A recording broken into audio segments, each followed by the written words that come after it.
সাকিব আল হাসান আবার বিশ্রামে, জিম্বাবুয়ের বিপক্ষে টি-20 সিরিজে থাকছেন না সব ম্যাচে।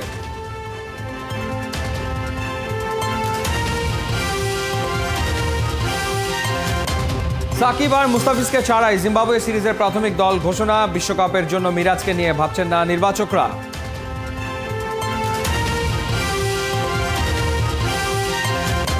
মুস্তাফিজুর রহমানের নৈপুণ্যে ডোয়াইন ব্রাভো মুগ্ধ। এই ক্যারিবিয়ান পালন করছেন চেন্নাইয়ের বোলারদের দেখভালের দায়িত্ব।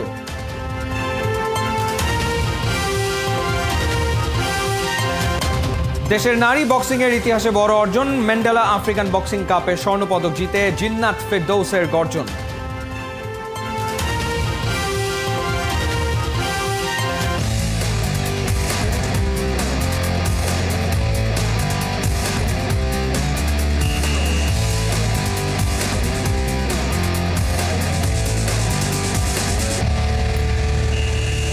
স্বাগত একাত্তরের খেলাযোগে, আপনাদের সাথে আছি আমি ফাহিম রহমান। সাকিব আবারও বিশ্রামে, জিম্বাবুয়ের বিপক্ষে টি-20 সিরিজে খেলছেন না সব ম্যাচে। তাকে বাদ দিয়েই প্রথম 3 ম্যাচের জন্য চূড়ান্ত দল ঘোষণা করা হবে। প্রথম 2 ম্যাচে না খেলা নিশ্চিত, না খেলার সম্ভাবনা আছে তৃতীয় ম্যাচেও। তবে আপাতত 3 দিনের ক্যাম্পের জন্য 17 সদস্যের প্রাথমিক দল দিয়েছে বিসিবি। দেশে ফিরে আন্তর্জাতিক ম্যাচে না নামলেও সাকিব খেলবেন ডিপিএল সুপার লিগের শেষ 2 রাউন্ডে। নাইয়ান বিন জসিমের রিপোর্ট। সাকিব কি আসছে, সাকিব কি খেলবে নাকি থাকবে ছুটিতে অবকাশে? সিরিজ আসে সিরিজ যায়, সাকিবকে নিয়ে সেই পুরনো আলোচনাটা নতুন করে ফিরে আসে বারবার। গুঞ্জন থাকতে দেন না। আমি কি বলেছি কখনো যে আমি চাচ্ছি না কিংবা চাচ্ছি এরকম কিছু?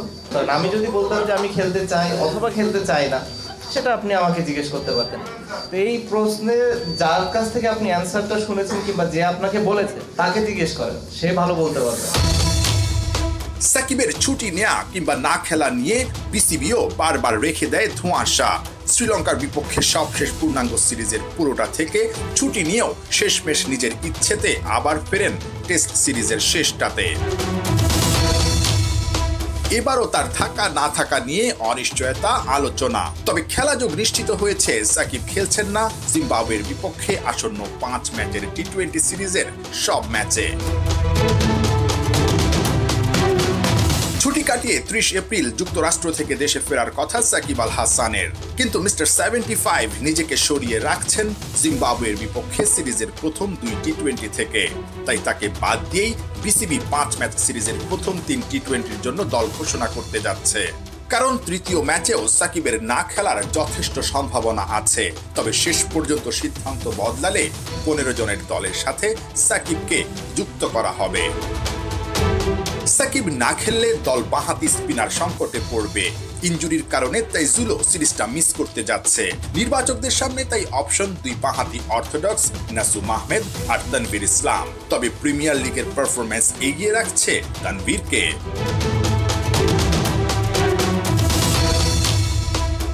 ওয়ানডে বিশ্বকাপের আগে সাকিব একটা আলোচিত ইন্টারভিউতে জানিয়েছিলেন 2024 টি-20 ওয়ার্ল্ড কাপের পরই বিদায় জানাচ্ছেন এই ফরম্যাটকে।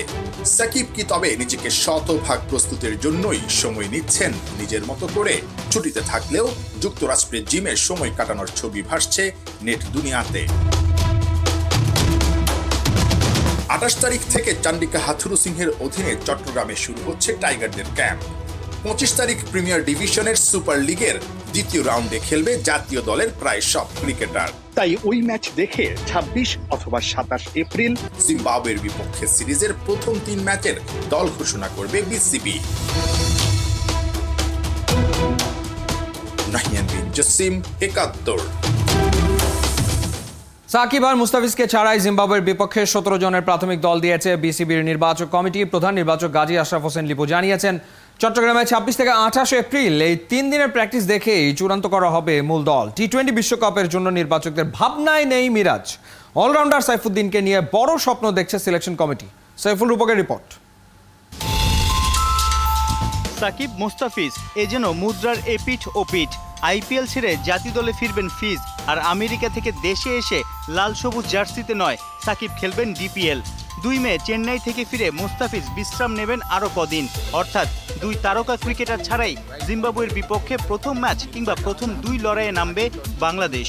অ্যাটলিস্ট আমার ধারণা ফার্স্ট ম্যাচে উনি অ্যাভেলেবেল থাকবেন না, বিকজ উনি আসবেন, ওনাকে একটু আমাদের মেডিকেল টিমের স্ক্রিনিং প্রোগ্রামের মধ্যে দিয়ে যেতে হবে, সো দ্যাট তারপরে ডিমান্ড করবে যে আমরা বুঝে নেওয়ার চেষ্টা করব যে তার সঙ্গে কথা হবে। তো আমি বিশ্বাস যে তিনি ফার্স্ট ম্যাচে অ্যাভেলেবেল হতে থাকবেন না। 26 থেকে 28 এপ্রিল চট্টগ্রামে 3 দিনের বিশেষ ক্যাম্প। এরপরেই জিম্বাবুয়ে সিরিজে দল দেওয়ার পাশাপাশি বিশ্বকাপের স্কোয়াডটাও আইসিসিকে বুঝিয়ে দেবে বিসিবি। সেক্ষেত্রে 17 জনের প্রাথমিক দলের সঙ্গে সাকিব আর ফিজ, অর্থাৎ ওই 19 জন থেকেই নির্বাচকরা বেছে নেবে 15 জনের বিশ্বকাপ দল। 26, 27, 28 এই 3 দিন চট্টগ্রামে সেন্টার উইকেটে ম্যাচ সিনারিওতে প্র্যাকটিসটা করা হবে এবং দেখা হবে কে কত টার্গেটের কাছাকাছি পৌঁছাতে পারছে, অথবা বোলাররাও কী কারণে ব্যর্থ হচ্ছেন কিংবা সফল হচ্ছেন, ব্যাটসম্যানরাও যদি সেই তাদের আকাঙ্ক্ষিত যে জব লোডটি দেওয়া হবে সেটা যদি করতে পারে ওয়েল অ্যান্ড গুড, কিংবা যদি সেটা না পারে তাহলে কোথায় কোথায় কারেকশন দরকার আছে। এই 3 দিনের মধ্যে অল্প একটা সময় একটা উইন্ডো বের করা গেছে আমাদের হেড কোচ এবং তার সাপোর্ট স্টাফদের নিয়ে। বেসিক্যালি এটা একটা প্ল্যান করা হয়েছে এবং 28 তারিখে এটা শেষ হবে। শেষ হওয়ার পরে আমরা জিম্বাবুয়ের এগেনস্টে মূল দলটাকে আমরা দিয়ে দিব এবং এই 17 জনের ব্যাপারে হয়তো আপনারা বলতে পারেন, তো আমরা ধরে নিতে পারি যে সামনে আমাদের যে খেলাগুলো আছে সেই খেলাগুলোর ব্যাপারে যদি কেউ আহত হয় কিংবা কোনো কারণে যদি আমরা দল পরিবর্তন করতে চাই ইউএসএ অথবা T20 ওয়ার্ল্ড কাপের সময়ও, সেই সময় যে ব্যাকআপগুলো আমাদের দরকার হবে বেসিক্যালি তাদেরকেই এখানে রাখা হয়েছে। বিশেষ ক্যাম্পে স্পিন ইউনিটে আছেন শেখ মেহেদী, রিশাদ হোসেন আর তানভীর ইসলাম। বাদ পড়েছেন তাইজুল আর নাসুম। নাম নেই of spinning allrounder Mehedi মিরাজেরও। Sir example কোনো আমার অফ স্পিনারের ইনজুরি হয়, সেখানে হয়তো আমার মেহেদী মিরাজ আছে, he is not included here. He has enough knowledge about T20 এবং তার কোচ যে সমস্ত দিক নির্দেশনা দিবে, সো সেরকম কিছু 2-1 হয়তো লেফট ওভার থাকবে যাদের ঠিক প্রয়োজন নেই। মিরাজ নেই, বন্ধু সাইফুদ্দিন জাতীয় দলের ক্যাম্পে ফিরলেন দীর্ঘদিন পর। বিপিএল ডিপিএলে বোলিংয়ের সঙ্গে ব্যাটিংয়েও প্রশংসা কুড়িয়েছেন। ঘরোয়া লিগের পারফরমেন্সটাই জাতীয় দলে চায় নির্বাচক কমিটি। সাইফুদ্দিন হয়তো তার ব্যাটিংয়ে কিছুটাই এগিয়ে আছেন, আবার বোলিংয়ের দিক থেকে তার কম্পিটিটর আছে, so that it's a good opportunity for him as well. এই জিম্বাবুয়ে সিরিজটা 3 মে চট্টগ্রামে 5 ম্যাচ সিরিজের প্রথম T20 ছুটি কাটিয়ে ফিরেছেন হেড কোচ চান্ডিকা। মঙ্গলবার দায়িত্ব বুঝে নিয়েছেন নয়া স্পিন গুরু মুস্তাক আহমেদ। সাইফুল রূপক, 71। চেন্নাই সুপার কিংসের তরুণ বোলিং ইউনিট শ্রীলঙ্কার পাতিরানা বাংলার মুস্তাফিজের সাথে ভারতের চাহার। ওদের দেখভালের দায়িত্বটা ক্যারিবিয়ান অলরাউন্ডার ডোয়াইন ব্রাভোর কাঁধে। চেন্নাইয়ের এই বোলিং কোচ মনে করেন বাংলার মুস্তাফিজের গুণ আর অভিজ্ঞতাকে কাজে লাগিয়ে দারুণ কিছু করা সম্ভব। ভারতের চেন্নাই থেকে অনুবাপের পাঠানো report. Did that song like 5 years ago, 6 years ago. I get the inspiration because of winning so many different titles around the world, and so many other champions that inspired myself and other people around the world. So I include their names in the song, and it becomes a successful song. So I know the people love it around the world. Everybody knows, hey Bravo, a champion. Dwayne Bravo তার cricket ক্যারিয়ারের পাশাপাশি এই একটা গান গেয়ে বাড়িয়েছেন সকল খেলোয়াড়দের মনোবল। চ্যাম্পিয়নরা জানেন কিভাবে চ্যাম্পিয়ন তৈরি করতে হয়। মজার এই মানুষটা চেন্নাইয়ের ট্রেনিংয়ে ভীষণ সিরিয়াস। বাংলার মুস্তাফিজকে ঘিরে তিনি সাজান পরিকল্পনা। আইপিএলে চেন্নাই সুপার কিংসের আধিপত্য শুধুমাত্র MS ধোনির হাতে। তবে বোলিং কোচ ডোয়াইন ব্রাভো তাদের ধারাবাহিক সাফল্যের কৃতিত্ব দেন বাইরের হস্তক্ষেপ না থাকাকে। নিঃসন্দেহে চেন্নাই সুপার কিংস আইপিএলের ইতিহাসে সবচেয়ে সফল দল হিসেবে দাঁড়িয়ে আছে। অসংখ্য প্লে অফে উপস্থিতি এবং 5টি চ্যাম্পিয়নশিপ জয় তাদের নামে। ব্রাভো 2008 সাল থেকে দাপটের সাথেই খেলেছেন আইপিএলে। এই অলরাউন্ডার 113 ইনিংসে 1560 রানের পাশাপাশি তুলে নিয়েছেন 183 উইকেট। 2022 সালে আইপিএলে খেলার জন্য ডাক আসলেও কোচিংটাই বেছে নেন তিনি। তার মতে চেন্নাইয়ের খুব অল্প বয়স্ক বোলিং অ্যাটাক, যাদের নিয়ে দুর্দান্ত কিছু করে দেখানো সম্ভব। মুস্তাফিজ অভিজ্ঞ এবং গুণসম্পন্ন। ওকে সঠিকভাবে কাজে লাগানো গেলে এই বাংলার পেসার হয়ে উঠবেন চেন্নাইয়ের অ্যাসেট। অর্ণব বাপি, 71, চেন্নাই, ভারত। ক্যাপ্টেন্সির আর্মব্যান্ড না থাকলে একাদশে জায়গা পেত না হার্দিক পান্ডিয়া। রাজস্থানের বিপক্ষে ম্যাচ হারের পর আবারও প্রশ্ন উঠেছে হার্দিক পান্ডিয়ার ক্যাপ্টেন্সি এবং পারফরমেন্স নিয়ে। ফিনিশার হয়ে দলকেই নাকি ফিনিশ করে দিচ্ছেন মুম্বাই কাপ্তান। কোহিনুর কণার রিপোর্ট। জয়সওয়ালের জালোয়ায় মুগ্ধ চারপাশ। রোহিত শর্মা এই ইয়াংস্টারকে বুকে জড়িয়ে হয়তো বলছে দেখা হবে একসাথে বিশ্বমঞ্চে। আরও এক জয়ে রাজস্থান আরও শিখরে। অন্যদিকে এক ম্যাচ বাদেই মুম্বাইয়ের হার। প্লে অফের লড়াইয়ে ক্রমেই পিছিয়ে পড়ছে 5 বারের চ্যাম্পিয়নরা।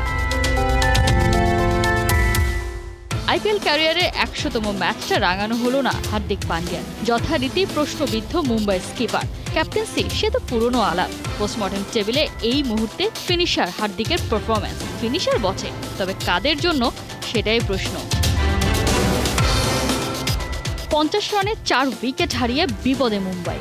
সে সময়টায় দলকে উদ্ধার করেন তিলক বর্মা আর নেহাল ওয়াধেরা। এই দুই ব্যাটারের কল্যাণে 200-র পথেই হাঁটছিল মুম্বাই। তবে নেহাল ফিরলেই ব্যাট হাতে আসেন হার্দিক। শুরু হয় তার ধীর গতির ব্যাটিং। ব্যাস, ম্যাচের মোমেন্টাম নষ্ট করে দিয়ে 10 বলে 10 রান করে আউট হয়ে একটা রিভিউ নষ্ট করে ফেরেন প্যাভিলিয়নে।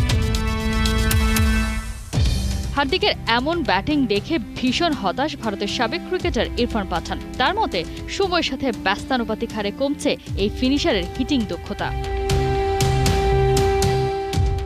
ব্যাটিং, বোলিং, ফিল্ডিং 3 ডিপার্টমেন্টে হার্দিকের পারফরমেন্স পড়তির দিকে। চলতি আসরে ব্যাট হাতে এ যেন অন্য একজন। 8 ম্যাচ খেলে করেছেন কেবল 151 রান। Strike rate 142.45। মুম্বাই কাপ্তানের বোলিংটা আরও হতাশার। 6 ইনিংসে বল করে নিয়েছেন মোটে 4 উইকেট, ইকোনমি প্রায় 11। ক্যাপ্টেন পারফর্ম করছে না, দল হেরেই চলছে। এমন অবস্থায় মুম্বাইকে নিয়ে দুশ্চিন্তায় আরেক মুম্বাইম্যান সুনীল গাভাস্কার। তিনি যে মুম্বাইকে চেনেন, এটা নাকি সে দল নয়। হার্দিককে নিয়ে সমালোচনার শেষ নেই। গুঞ্জন উঠেছে রোহিতের সাথে বেশি সখ্যতা থাকায় নাকি একাদশ থেকে বাদ পড়েছেন আকাশ মাদওয়াল। এদিকে দিনের পর দিন কেন নেহালকে বেঞ্চে বসিয়ে রেখেছেন তা নিয়েও উঠেছে প্রশ্ন। সোশ্যাল মিডিয়া এক্সে হার্দিকের পারফরমেন্স এবং আচরণ নিয়ে সমালোচনার ঝড়। কারণ সামনেই যে বিশ্বকাপ, ক্যাপ্টেন না হলে নাকি মুম্বাইয়ের একাদশেই জায়গা হতো না হার্দিক পান্ডিয়ার। সেখানে সমর্থকরা বলছে এমন একজন কিভাবে বিশ্বকাপে হয় দলের অটো চয়েস। অন্যদিকে হার্দিককে জায়গা করে দিতে কাটা যেতে পারে রিঙ্কু সিং এর মতো ফিনিশার, নয়তো শিবম দুবের মতো অলরাউন্ডারের নাম। ভবিষ্যতের ভাবনা ভাবতে গিয়ে রোহিতের কাছ থেকে ক্যাপ্টেন্সি কেড়ে নিয়ে বর্তমানকে ডুবিয়ে দিল মুম্বাই ইন্ডিয়ান্স। একসময় এমন ভুল করেছিল চেন্নাই সুপার কিংস। ভুল মেনে নিয়ে ধোনির কাছে ফিরিয়ে দেওয়া হয়েছিল আর্মব্যান্ড। সে পথেই কি হাঁটবে মুম্বাই, নাকি হার্দিকেই রাখবে বিশ্বাস? কোহিনুর কণা, 71। সম্ভবত ক্রিকেট ইতিহাসে সর্বকালের সেরা ফিনিশারের নাম MS ধোনি, আর সে কারণেই তাকে ঘিরে বিশেষ পরিকল্পনা বোলারদের থাকবেই। কিন্তু সারা বছর ক্রিকেটের ভেতরে না থেকেও মাহি কিভাবে IPL-এ নিয়মিত সাফল্য পান, সেই রহস্যের জট খুলছেন চেন্নাই সুপার কিংসের ব্যাটিং কোচ মাইক হাসি। 42 বছরের মাহিকে কেন বিট করতে পারছে না প্রতিপক্ষের বোলাররা কিংবা অ্যানালিস্টরা, এই প্রসঙ্গে মাইক হাসির মতামত খালিদ জামিলের রিপোর্টে। আন্তর্জাতিক ক্রিকেটটা পাকাপাকিভাবে ছেড়ে দিয়েছেন সেই 2019 সালে। তারপর IPL বাদে ক্রিকেটের সাথেও তাকে দেখা যায় না তেমন একটা। চলতি সিজনে তো চেন্নাইয়ের ক্যাপ্টেন্সির আর্মব্যান্ডটাও তুলে দিয়েছেন ঋতুরাজ গায়কোয়াড়ের হাতে। MS ধোনি ঝাড়া হাত পা হয়ে সমানে উপভোগ করে চলেছেন ক্রিকেটটা। কিন্তু 42 বছর বয়সী এই ক্রিকেটারকে সামলাতেও কেন হিমশিম খেতে হচ্ছে বোলারদের, সেই প্রশ্নটা উঠছেই। মাহির দুর্বলতা খুঁজে সেই অনুযায়ী প্ল্যান সাজানো, আর 22 গজে তার এক্সিকিউশন এত বছরেও কেন ঠিকঠাক করা যাচ্ছে না? কিভাবে তিনি এখনও দিব্যি খেলে চলেছেন 9 বলে 28, 4 বলে 20 কিংবা 16 বলে 37 রানের ইনিংসগুলো? এবারের আসরে ধোনির নামের পাশে 5 ইনিংসে ব্যাট করে মাত্র 87 রান আছে বটে, তবে স্ট্রাইক রেট 260-এর কাছাকাছি। বোঝাই যাচ্ছে 5 বিচার ছাড়াই বোলারদের কতটা নির্দয়ভাবে তুলোধুনো করে চলেছেন MSD।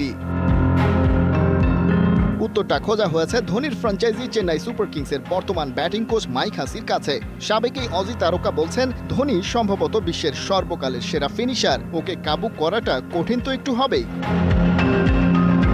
কিন্তু প্রশ্ন হচ্ছে মডার্ন টেকনোলজি অ্যানালাইসিসের এই যুগেও কিভাবে টেকনিক্যাল অ্যানালিস্টদের বুড়ো আঙুল দেখাচ্ছেন বুড়ো ধনী। উত্তরটা অবশ্য বেশ সাদামাটা।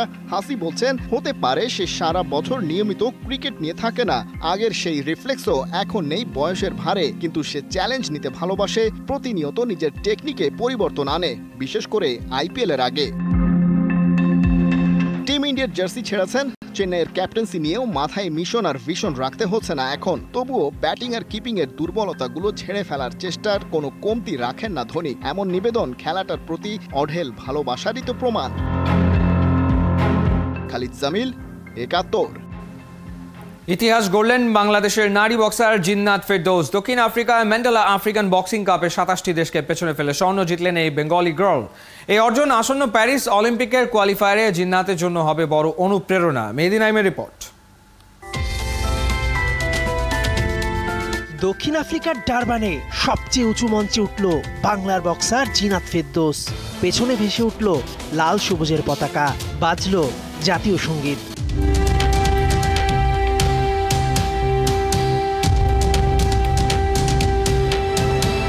ম্যান্ডেলা আফ্রিকা কাপে ৫০ কেজি ওজন শ্রেণীতে ২৭টি দেশকে পেছনে ফেলে স্বর্ণ জিতে তাক লাগিয়ে দিয়েছে বিশ্বকে। ১৯৮৫ সালে বক্সার মোশাররফ হোসেনের এশিয়ান গেমসের স্বর্ণ জয়ের পর এটাই বাংলাদেশের অন্যতম বড় অর্জন, সেটাও এলো এক নারীর হাত ধরে। জিন্নাতের বাবার বাড়ি নবাবগঞ্জ, মা পাবনার। জন্ম থেকে যুক্তরাষ্ট্রে বড় হওয়া এই অ্যাথলিট চাকরি করেন গুগলে। ২০১৯-এ শুরু করেন বক্সিং। ৪ বছরের মাথায় দেশকে এনে দিলেন অমন শ্রেষ্ঠত্ব। আমার বাংলা এত ভালো না, বাংলাদেশে কখন এই চান্সটা পাইছি, এখন আমার মোটিভেশন আরো বড় হয়ে গেছে। Now it's more than just me. গেল বছর জুলাই বাংলাদেশে এসে রিংয়ে প্র্যাকটিসও করে গেছেন। তারপর চীনের হ্যাংজুতে এশিয়ান গেমসে লাল সবুজের হয়ে লড়েও সাফল্য পাননি। তবে এবার ঠিকই সাফল্য ধরা দিল এই বেঙ্গলি গার্লের। মে মাসে থাইল্যান্ডে একটি অলিম্পিক বাছাই টুর্নামেন্ট খেলবে জিন্নাত। ভালো করলে সরাসরি অলিম্পিকে খেলার হাতছানি জিন্নাতের সামনে জানালো ফেডারেশন। আফ্রিকার দেশের যে ২৭টা দেশের সাথে দেশের মধ্যে থেকে সে গোল্ড মেডেল তার এই ৫০ কেজি ওজনে অর্জন করা, সেই হিসাবে তো আমরা আগামী ২৫ তারিখে আশা করতেই পারি যে তার মাধ্যমে হয়তো আর একটা আমাদের জন্য হতে পারে মহিলা বক্সারে ৫০ কেজিতে। চলতি বছর ঘরোয়া আসর খেলতে বাংলাদেশে আসবেন জিন্নাত। নারী বক্সিং দেশে এখনো অতটা জনপ্রিয় নয়। জিন্নাতকে দেখে নিশ্চয়ই অনুপ্রেরণা পাবে বাংলার মেয়েরা। মেহেদী নাইম, ৭১। এই ছিল এই মুহূর্তের খেলাযোগে সরাসরি সংবাদ অনুষ্ঠান। দেখতে থাকুন ৭১-এর ফেসবুক পেজে এবং সাবস্ক্রাইব করুন ৭১-এর ইউটিউব চ্যানেলে। ৭১-এর সাথেই থাকুন।